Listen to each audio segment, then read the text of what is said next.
तो आपका जो फोर्स होता है, जो एक क्रॉस प्रोडक्ट से जो वेक्टर आता है बेटा, वो जिन प्रोडक्ट्स के आ रहा है उन दोनों के परपेंडिकुलर होता है। ठीक है ना, ए क्रॉस बी से आने वाला वेक्टर दोनों के परपेंडिकुलर है। ठीक है, तो इसके कुछ नोट्स हैं इस फार्मूले के। पहला तो हमेशा क्यू को विद साइन यूज करिए। ठीक है ना, क्यू वी क्रॉस बी में आपको क्यू बिल्कुल विद साइन यूज करना है। ठीक है ना, ध्यान रखेंगे क्यू ई वेक्टर जो फार्मूला था इलेक्ट्रिक फोर्स का चार्ज पार्टिकल पर, उस पे भी क्यू विद साइन था। दूसरी बात, work done by magnetic force acting on the charge particle will always be zero. कि मैग्नेटिक फोर्स का चार्ज पार्टिकल पर कभी भी वर्क नहीं हो सकता। क्यों? क्योंकि मैग्नेटिक फोर्स हमेशा वी वेक्टर के परपेंडिकुलर है। दिख रहा है ना, magnetic force acting on a charge particle will always be perpendicular to field intensity B vector. क्योंकि क्रॉस प्रोडक्ट से जो वेक्टर निकलता है वो दोनों वेक्टर जिसके क्रॉस प्रोडक्ट से वो आया है उनके परपेंडिकुलर होता है। तो force vector is always perpendicular to B vector and B vector. तो ये फोर्स हमेशा किसी भी इंस्टेंट पर चार्ज पार्टिकल के वेलोसिटी वेक्टर के परपेंडिकुलर होगी। और डिस्प्लेसमेंट हमेशा बेटा वी वेक्टर के अलोंग होता है। तो इसका मतलब ये मैग्नेटिक फोर्स चार्ज पार्टिकल के डिस्प्लेसमेंट वेक्टर के भी हमेशा परपेंडिकुलर रहेगा, तो कुछ भी हो जाए। ठीक है ना, एक मूविंग चार्ज पार्टिकल पर मैग्नेटिक फोर्स वर्क नहीं कर सकता। ठीक है ना, क्लियर है? मैग्नेटिक फोर्स का work done on a moving charge particle will always be zero. तो यहाँ तक किसी को भी दिक्कत नहीं है। फिर एक बात और बताना चाहूंगा, अगर किसी पार्टिकल पर मान लो केवल मैग्नेटिक फोर्स ही लग रहा हो। ठीक है ना, किसी पार्टिकल पर केवल मैग्नेटिक फोर्स ही लग रहा हो, तो क्या कभी उस पार्टिकल की काइनेटिक एनर्जी चेंज हो सकती है क्या? यहाँ पर क्लियर है ना? क्योंकि आपका क्या होता है, चार्ज पार्टिकल पर केवल मैग्नेटिक फोर्स है, तो आपकी वर्क एनर्जी थ्योरम क्या कहती है, work done by all the forces equal to delta K. तो आप कह रहे हो मैग्नेटिक फोर्स तो वर्क कर ही नहीं सकता, तो ये टर्म क्या हो गई, जीरो हो गई। If only magnetic force is acting on the particle, if only magnetic force is acting on a charge particle, acting on a charge particle, then its kinetic energy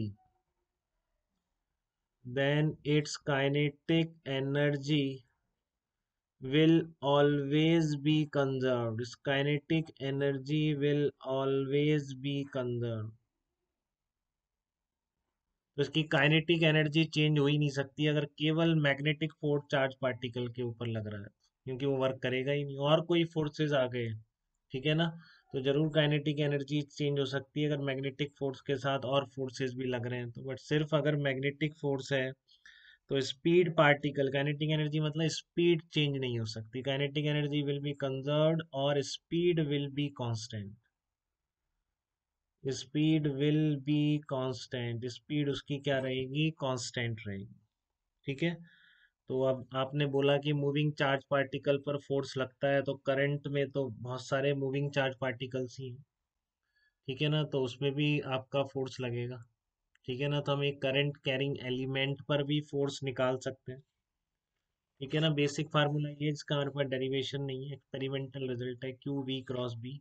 but इससे हम current carrying wire पे लगने वाला force जरूर derive कर सकते हैं।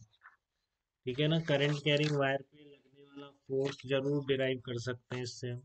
देखिए, बहुत सिंपल सी कहानी है वो। यहाँ पर मैंने देखो एक बार एलिमेंट मान लिया डीएल वेक्टर, ये आगे बेटा एक डेरिवेशन में भी हेल्प करेगा, इसलिए थोड़ा सा मैं एक्सप्लेन कर रहा हूँ कैसे निकाल रहा हूँ। ठीक है ना, फिर थोड़ा सा अंडरस्टैंडिंग बढ़ जाती है अगर आप भूल गए हो तो। वैसे पढ़ते बहुत हैं हम ये, फिर भी मैं एक बार बता रहा हूँ कि एक एलिमेंट डीएल वेक्टर ले लिया, और इस तरह का करंट कैरिंग वायर था और इस पर एक फील्ड इंटेंसिटी लग रही है। तो in current carrying wire electron are moving with drift velocity VD vector, पता है आपको, in the direction opposite to the current. बहुत अच्छी तरह पता है कि अगर ये करंट ऐसे चल रहा है इस वायर में, तो जो इलेक्ट्रॉन्स है वो अपोजिट डायरेक्शन में ड्रिफ्ट वेलोसिटी से मूव कर रहे हैं। Magnetic force on an electron moving with V D vector कितना हो जाएगा, जो फार्मूला आपको सीखा है आपने। हाँ बताइए बेटा।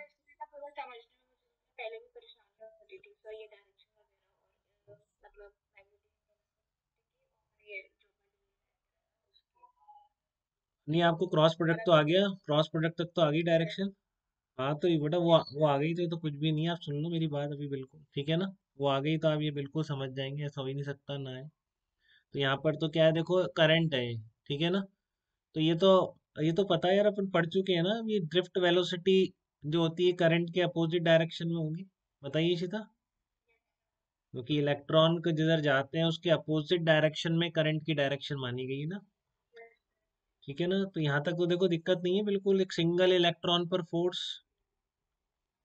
Magnetic force and electron moving with V D vector.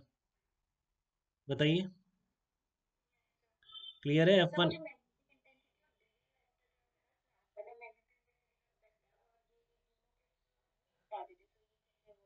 हाँ तभी बिल्कुल आप आने दो, अभी आपको समझ में आ जाएगा बिल्कुल। आप यहाँ पे चलो, पहले तो मैं एक सिंगल इलेक्ट्रॉन पर फार्मूला लगा रहा हूँ बस, ठीक है ना। जिसकी ड्रिफ्ट वेलोसिटी कितनी है, वीडी वेक्टर। तो यहाँ तक आ गया आपको इक्वेशन 1 तक इसी तक। इस एक्सप्रेशन तो वही है बिल्कुल, कि इसके अंदर क्या हो रहा है, वायर के अंदर इलेक्ट्रॉन्स मूव कर रहे हैं वीडी वेक्टर से। तो मैंने कहा था आप उस फार्मूले को हमेशा विद साइन यूज करेंगे, तो चार्ज इलेक्ट्रॉन पर कितना होता है आपका, माइनस ही होता है कि नहीं। तो ये इलेक्ट्रॉन का चार्ज आ गया minus E V D vector cross B vector. अब एक ही इलेक्ट्रॉन तो है नहीं, बहुत सारे इलेक्ट्रॉन्स हैं। तो total number of electrons in the length D L. तो ये मटेरियल की प्रॉपर्टी होती है कि पर यूनिट वॉल्यूम अगर स्मॉल एन है, ठीक है, और area of cross section D L पर कैपिटल ए है, तो इसमें कितने इलेक्ट्रॉन्स आ जाएंगे, number of electrons per meter cube into volume of this element. तो N into A into D L, इस डी एल लेंथ के अंदर नंबर ऑफ इलेक्ट्रॉन्स हो जाएंगे। देखो डाउट तो नहीं है इसी, आप बताते जाइए मुझे। ये पहली दो इक्वेशन क्लियर है आपको बिल्कुल, फर्स्ट टू इक्वेशंस। एक सिंगल इलेक्ट्रॉन पे फोर्स और number of free electrons in length D L, तो ये वही पैरामीटर है जो आप I equals to N E A into V D में आपने यूज किया था, वही है नहीं। ठीक है ना। वहां पर भी एन यही था, number of electrons in unit volume of wire, and capital A is the area of cross section of wire. ठीक है। तो total force on length DL कितना हो जाएगा, टोटल फोर्स क्या होगा, एक सिंगल इलेक्ट्रॉन पे इतना है, इतने इलेक्ट्रॉन्स हैं, तो टोटल यही हो गया D N into F one vector. ठीक है ना। एफ वन वैक्टर को उठा के मैंने यहाँ पे रख दिया, तो D F vector equals to D N की जगह ये रख दिया N A into D L, और एफ वन की जगह वो रख दिया, तो ये बन गया minus N E A D L into V D vector cross B vector. ये आपका डी एफ वैक्टर। अभी तक कुछ किया ही नहीं मैंने, सिंपल फार्मूला लगाया और सारे इलेक्ट्रॉन्स का एडिशन लिख दिया है, जैसा वेक्टर सम होता है किसी भी चीज पर टोटल फोर्स सारे इंडिविजुअल फोर्सेस का वेक्टर सम होता है, तो पूरी डीएल लेंथ पर टोटल फोर्स सारे इलेक्ट्रॉन्स पर लगने वाले मैग्नेटिक फोर्स का वेक्टर सम यहाँ पे लिख दिया गया। ठीक है ना। देखो थर्ड इक्वेशन तक तो आ रहा होगा इसी तरह, आपको बताइए एक बार, यहाँ तक कोई दिक्कत नहीं है ना। अब आगे आगे कुछ नहीं किया, मेरी बात ध्यान से सुनिए। कि मैंने देखो क्या किया है, मैं ये वाला दो वेक्टर इक्वेट कर रहा हूँ, मैं यहाँ पे और इसको मैग्नीफाई करके लिख देता हूँ। दिख रहा है वैसे क्लियरली इसमें भी, फिर भी देख लीजिए। मैंने ये दो वेक्टर इक्वेट किए हैं, देखो आपको इनकी जो एक इक्वल हो सकते हैं या नहीं हो सकते, ये बात समझ में आ रही है कि इन दोनों वेक्टर्स का V D D L vector. ठीक है। तो सबसे पहले मैंने डीएल वेक्टर को अब कैसे डिफाइन कर रहा हूँ, अभी तक आपके लिए वो डीएल लेंथ थी, वेक्टर मैंने नहीं बोला था, पहली बार बोल रहा हूँ। ठीक है। तो डीएल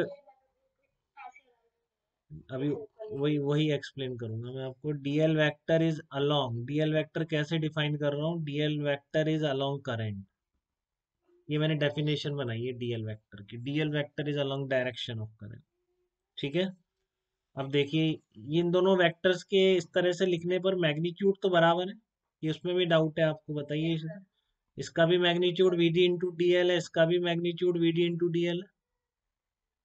मैग्नीट्यूड तो दोनों के बराबर है। अब डायरेक्शन के पॉइंट पर आइए, देखो V D into D L vector की डायरेक्शन करंट की डायरेक्शन में है क्या, बताओ। V D into D L vector will be along the direction of current. Clear है सबको? V D into D L vector, because D L vector define ही वो कर रहा हूँ मैं यहाँ पर, मैं रिप्लेस करूंगा ना इसको, तो मैंने एक वेक्टर, मैंने बताया वेक्टर कोई वेक्टर होता ही नहीं, कुछ भी डेफिनेशन नहीं होती वेक्टर। जहाँ जरूरत पड़ती किसी को भी फिजिक्स में या साइंस में वेक्टर बना दिया जाता है। डर कैसे हो गया? ठीक है ना, कोई डेफिनेशन नहीं होती। तो यहाँ पर मैंने एक डीएल वेक्टर बना दिया जिसकी लेंथ उस वायर की लेंथ के बराबर मैग्नीट्यूड है, डायरेक्शन उसका अलोंग द करंट है। ठीक है, तो इसकी जो वेक्टर ये बन रहा है मैग्नीट्यूड बराबर आने दोनों के, इसकी डायरेक्शन अलोंग द करंट आ रही है। इसकी डायरेक्शन इसी तरह आप बता सकते हो क्या किधर होगी इस वेक्टर की डायरेक्शन? नहीं, V D vector, V D vector into D L, इसकी डायरेक्शन किधर होगी? वीडी वेक्टर के अलोंग होगी, इस वेक्टर की। और माइनस लगने पे मतलब इस वेक्टर की डायरेक्शन वीडी वेक्टर के अपोजिट हो गई कि नहीं होगी? बताओ, वही अपना वेक्टर की डेफिनेशन से इस वेक्टर की डायरेक्शन वीडी वेक्टर के अपोजिट हो गई कि नहीं होगी? ये क्लियर है बेटा?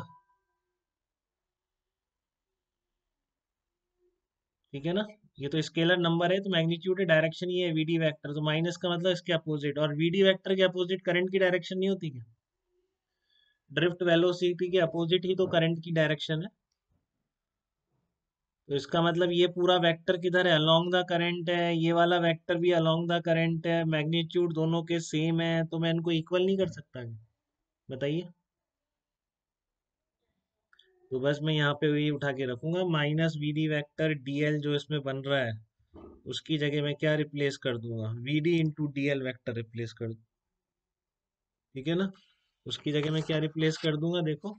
तो रिप्लेस करते ही मेरा ये बन जाएगा, रिप्लेस करते ही सीधा से उठा के रख दिया, वो दिख जाएगा। D F vector equals to N E A into V D into D L vector cross B vector बन जाएगा। यहाँ पर इसको रिप्लेस करते ही ये जो था ना V D vector D L minus इस पूरे की जगह V D into D L कर दिया, तो N E A into V D D L vector cross B vector बन गया। इसी तरह बताइए, समझ आ गया क्या बेटा आपको? ये इक्विवेलेंस समझ में आ गई, बस वही किया इसमें और कुछ नहीं। ठीक है ना, तो ये बंद करते ही आपका क्या आ गया? ये बन गया। और ये आपको ऑलरेडी पता है, इसका फार्मूला बहुत अच्छी तरह याद करने को बोला गया था, आप लोगों ने किया भी था। ये N E into V T की जगह मैं क्या रख सकता हूँ? करंट रख सकता हूँ।